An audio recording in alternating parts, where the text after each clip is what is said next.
British media is buzzing with news that Prince Edward is said to have made real revelations about the late Princess Diana's accident. A piece of explosive evidence buried for nearly 3 decades suddenly falls into Prince Edward's hands, officially igniting a suffocating confrontation from within the royal family itself. Every clue from the past points directly toward Queen Camilla, the figure suspected of being behind a ruthless arrangement to eliminate the late Princess Diana, clearing the way for her to step openly onto the throne. The emergence of this mysterious piece of evidence does more than shake the palace behind the scenes. It pushes Queen Camilla into a state of absolute panic. Amid threats designed to silence key witnesses, dangerous back-channel exchanges, and a merciless recording trap already set in place, the truth behind the 1997 tragedy now stands on the verge of being completely exposed. Can Prince Edward bring the crime out of the shadows and before the royal council, or will Queen Camilla find a way to turn the situation around and protect her power? According to closely connected inside sources last week, a quiet yet pivotal incident unfolded within the private quarters of the royal family. Late one afternoon, Prince Edward decided to personally clean and reorganize the family's collection of commemorative photographs. These were keepsakes deeply marked by the passage of time, preserving countless moments involving members of the royal family across many decades. Among them was a special section reserved exclusively for old portraits, where images of those who had passed away were kept. As he carefully wiped away each faint layer of dust from the intricately carved wooden frames, Prince Edward's attention came to rest on a familiar photograph. It was a portrait of the late Princess Diana, an elegant image that had once been immensely loved by the public. Taking care of the keepsakes belonging to his late sister-in-law had long been a habit through which he expressed his profound respect for her. However, according to the information disclosed, it was while adjusting the plywood backing of this particular portrait that the prince accidentally discovered an irregularity almost impossible to detect with the naked eye. Tucked away and attached with extraordinary precision behind the protective paper lining of the frame was an old envelope. It had been pressed so tightly against the backing that it appeared to have become part of the wooden frame itself. The paper had turned a deep yellow, while the adhesive had hardened completely, indicating that the object had remained undisturbed in that position for an extremely long time. The appearance of an anonymous envelope behind a royal keepsake was anything but ordinary. With great care, Prince Edward slowly separated the aged adhesive and removed the envelope. Its exterior was completely blank, bearing no address postage stamp or sender's name. Silence filled the room as he decided to break open the worn seal. Inside the envelope were 2 unusual documents neatly folded, though their edges had become frayed with age. According to recorded reports, the first document was a copy of the hotel bartender's shift log. Its pages were densely covered in writing, recording the schedule according to which drinks had been served by members of the hotel staff. The second document was far more specialized in nature, a canceled advanced toxicology report. What caused the atmosphere to become tense was the date printed prominently across both sets of documents. Every page clearly bore a date from 1997, the exact period in which the traffic incident in Paris occurred. The simultaneous presence of these 2 documents, placed together, created a deeply troubling connection. Upon closer examination, Prince Edward noticed one fundamental irregularity. Under normal procedure, records connected to the 1997 incident should have carried the markings of investigative police forces or official judicial authorities. Yet the identification codes and logos appearing on these 2 documents were completely unfamiliar. Based on his personal observations, the codes belonged to the archival system of a private medical laboratory, a facility believed to have been officially dissolved many years earlier. There was no police seal and no case file number. Clearly, these papers existed outside the official investigation conducted at the time, data that had either been extracted or destroyed before the authorities could gain access to it. The fact that these 2 documents had somehow escaped every layer of control and ended up concealed behind a photograph of the late Princess Diana could absolutely not be dismissed as coincidence.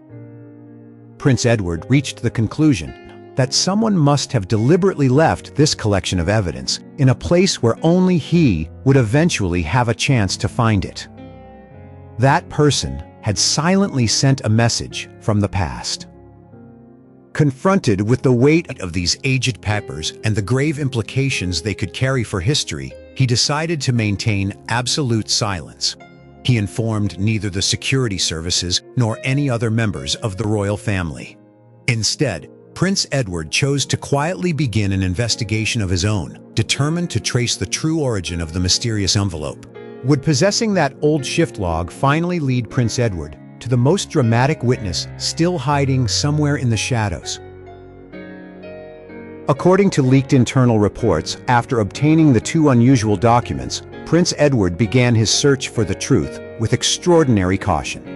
He carefully reviewed every handwritten line in the copy of the hotel bartender's 1997 shift log. Among the names recorded around the time the incident occurred, one name drew particular attention. Through discreet and private verification methods, Prince Edward managed to trace a former aide who had served Queen Camilla during the very period in which the tragedy took place. This individual had since withdrawn into seclusion, severing all contact with the media, as well as with royal activities. A secret meeting was quickly arranged in a completely private setting, far away from public attention. When facing the former aide, Prince Edward placed the copy of the shift log on the table. The room fell into a heavy silence as he spoke in a calm yet deeply resolute tone. "I have come to see you today not to stir up old memories, but to verify a truth that has been buried for nearly 30 years.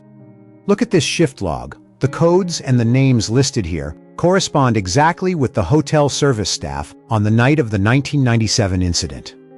As someone who worked closely beside Queen Camilla at that time, you must understand precisely what these records mean. I want to know exactly what happened behind these lines." The former aide stared at the stack of documents on the table, his face visibly marked by anxiety and tension. After a long hesitation, he sighed and finally decided to answer Prince Edward with everything he knew. "Your Royal Highness, I have lived with this haunting burden for all these years. I realize that the time has come when I can no longer remain silent.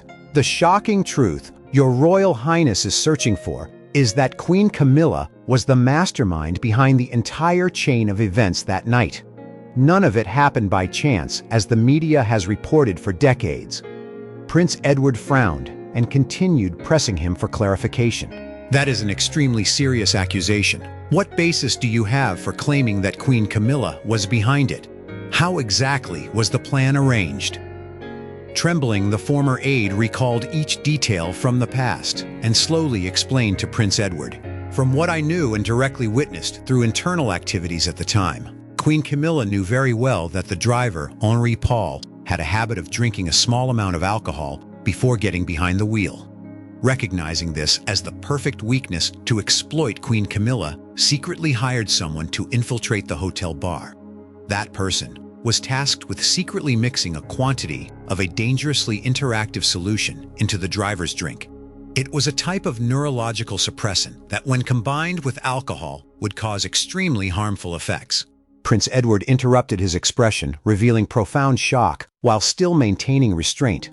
What was the real purpose of introducing this neurological suppressant into the driver's body?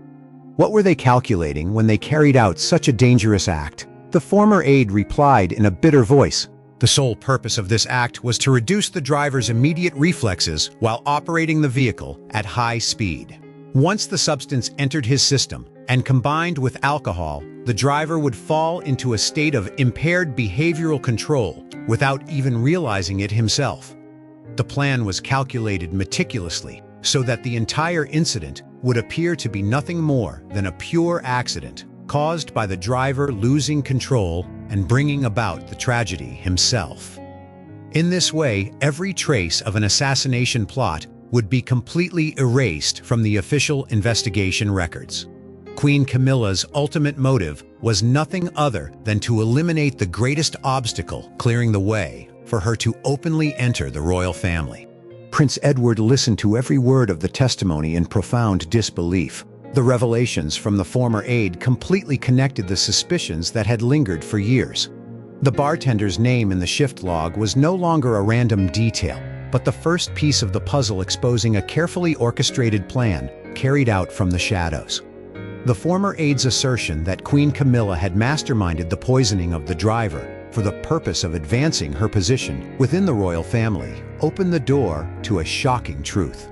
The former aide's admission had shed light on the conspiracy behind the shift log, but would the technician who had personally destroyed the toxicology report all those years ago be willing to step forward and corroborate this testimony?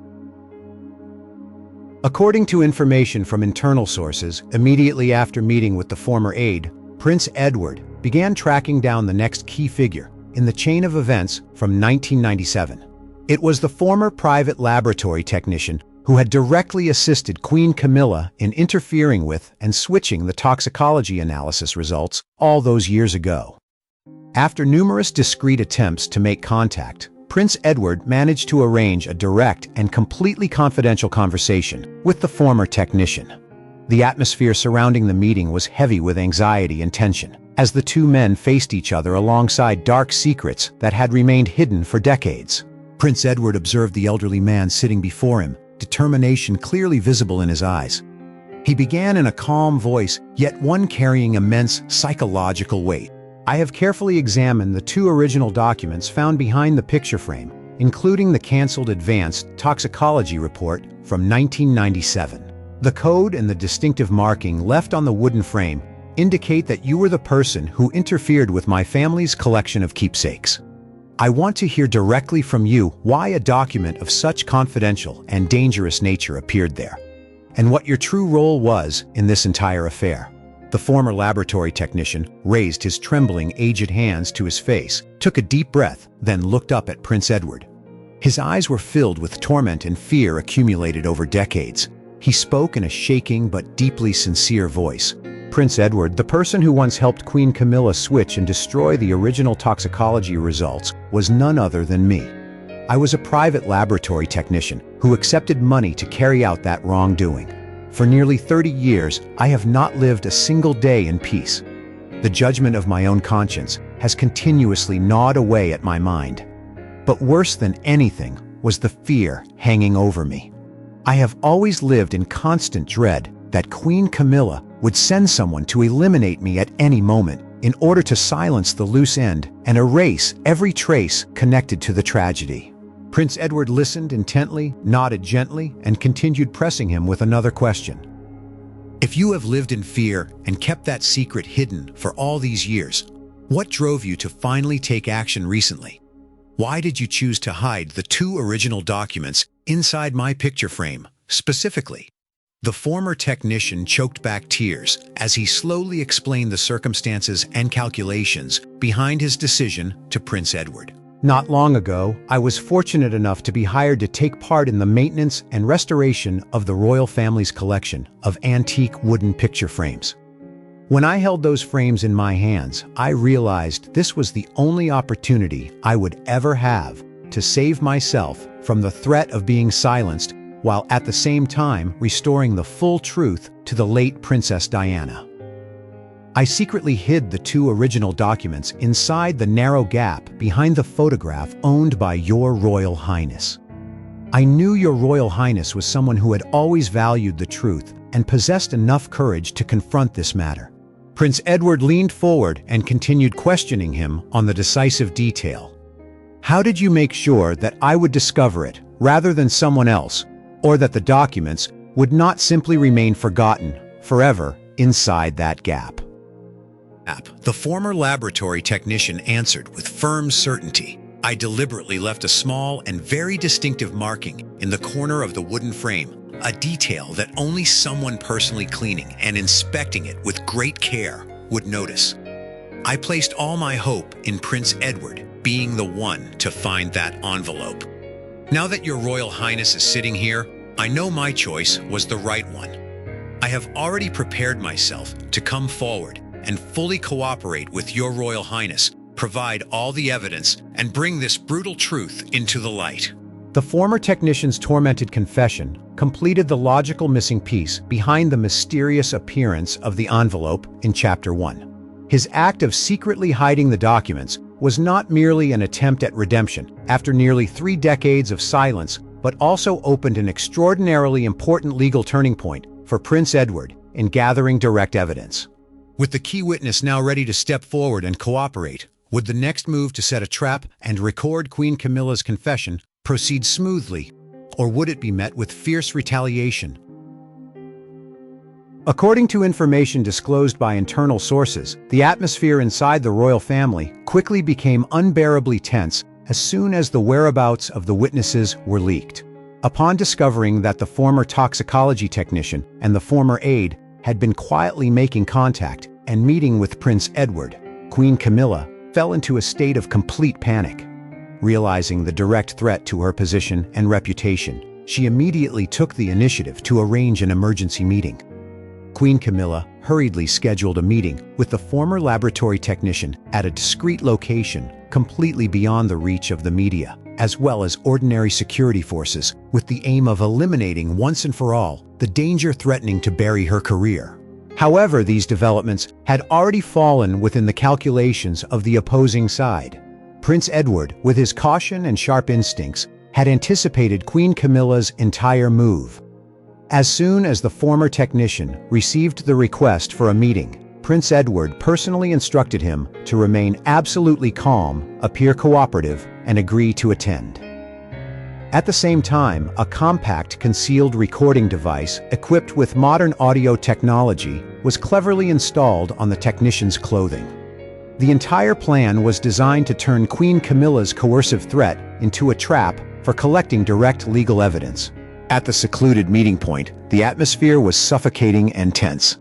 The moment she came face to face with the former technician, Queen Camilla made no attempt to hide the anger and fear erupting inside her. She immediately spoke in a domineering tone, combining financial inducements with threats in an attempt to crush the other man's resolve.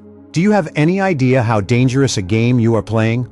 The fact that you dared to go anywhere near Edward and make contact with him is an unacceptable betrayal. I paid you a great deal of money all those years ago to keep silent and destroy all the test results. What more do you want now? I can give you an enormous sum of money, enough for you to live like a king for the rest of your life.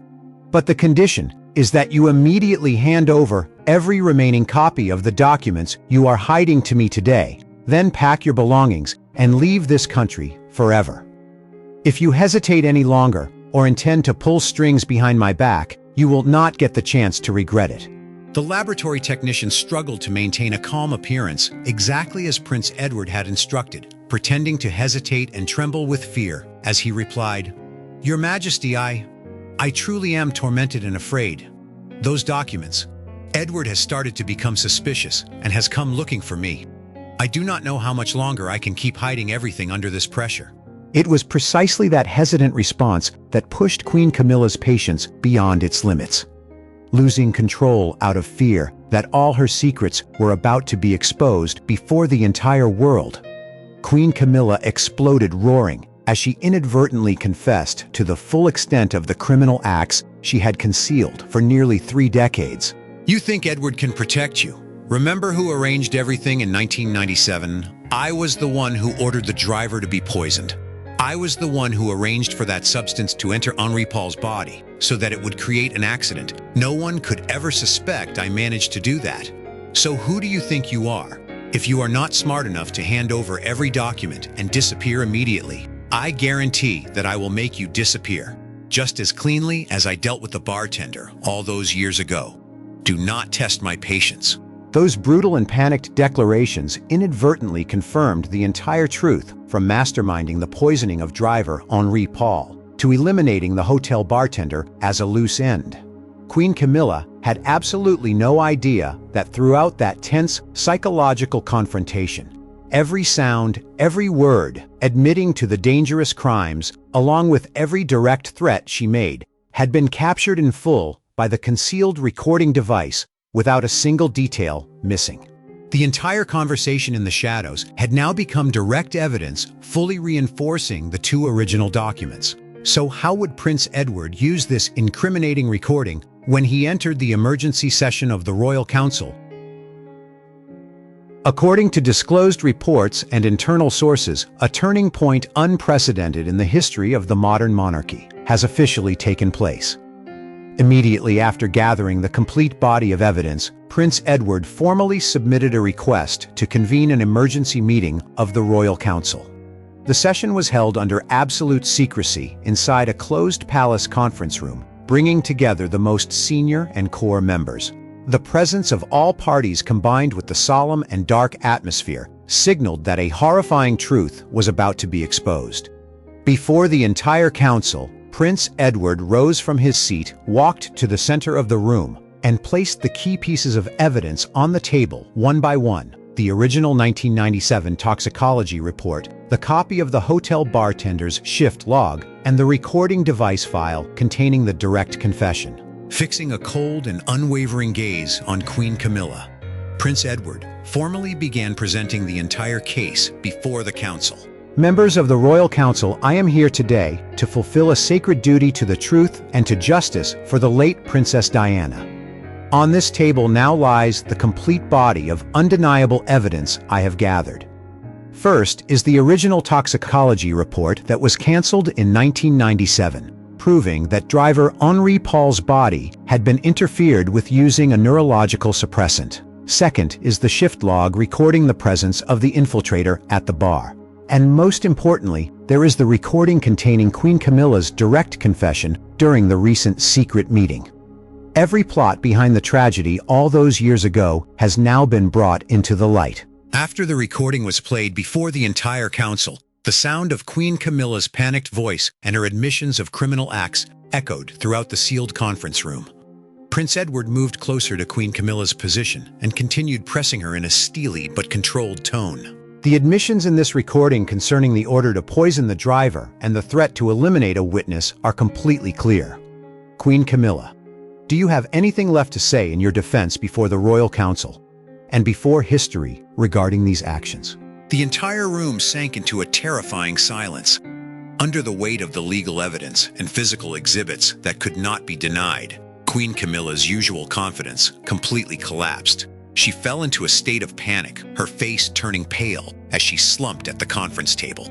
Unable to offer any explanation or argument capable of disputing the recording or the original documents, Queen Camilla trembled as she spoke in a choked, broken voice filled with despair.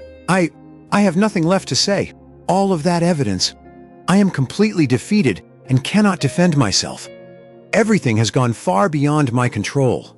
Queen Camilla's collapse and admission of helplessness put an end to every remaining doubt. Given the exceptionally serious nature of the matter, the Royal Council immediately entered a closed discussion and quickly reached its final ruling.